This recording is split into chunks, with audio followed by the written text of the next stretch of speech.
As Shaleg leaves the mists with Nama and the Changeling, he enters the place that has been his home for the last 80 or so years, the Nox Wyld. He is relieved to see the dragonfire had not taken the Wyld. His time in Heinefall made him wary, and traveling with the Changeling would be difficult. He chuckles to himself about the very notion of tiredness. Such an emotion was beaten out of him in the Five.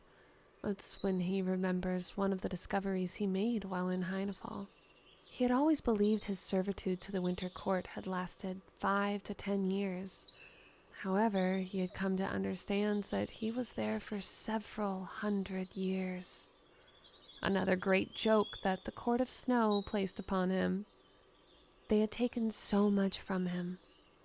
At a time he may have resented that fact. A time when he was a young human man. But that time seems to be before what the humans call the Cataclysm, and as such is ancient history. Shaleg knows that all the court did for him was to enable him to serve. They stripped him of his humanity first, removing first the physical aspects as best they could, then the emotional, and then finally the abstract. They removed his human name to the point that he can't remember it. The only part he could remember was the shame that he never went to find his family after he returned from his servitude in the Feywild. He thinks of the agreement he made to win his freedom, to be an envoy for the Winter Court.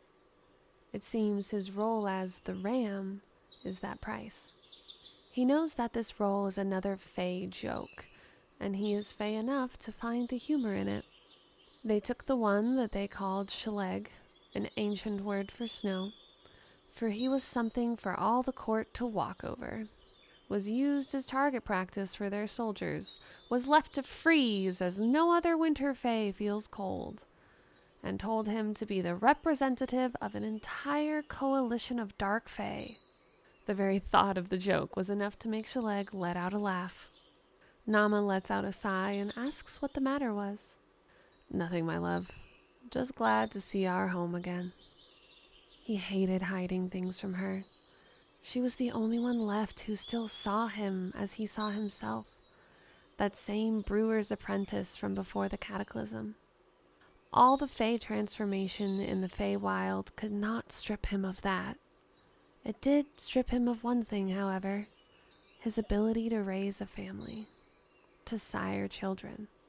Oh, he and Nama had raised many a child in the years since reuniting, but none were their own. That is why this changeling is special. Shaleg hadn't felt magic since he left the Feywild. That is, until he met this changeling. The changeling itself did not appear extraordinary. A small child of 6 months of age, brown hair and brown eyes, with the penchant for growling, that he bought from a traveler in return for safe passage through the Nox. But Shaleg could feel the magic emanating from her. Perhaps it was that the changeling arrived only moments before the Chimera appeared with the news that the mists had opened? That's what Shaleg thought, but he isn't as sure. He knows that his time in Heinefall succeeded in releasing some magic, but his ambitions have not been realized yet. He knows that the humans have set up their round table, and he has done what he can to ensure his kin are a part of that. His humanity had died long ago, left to freeze and wither, yet this changeling had brought one part back. Hope. Hope for a future for him and Nama. And so Shaleg took Nama's hand and continued walking into the Nox, ready for wherever life would take them next.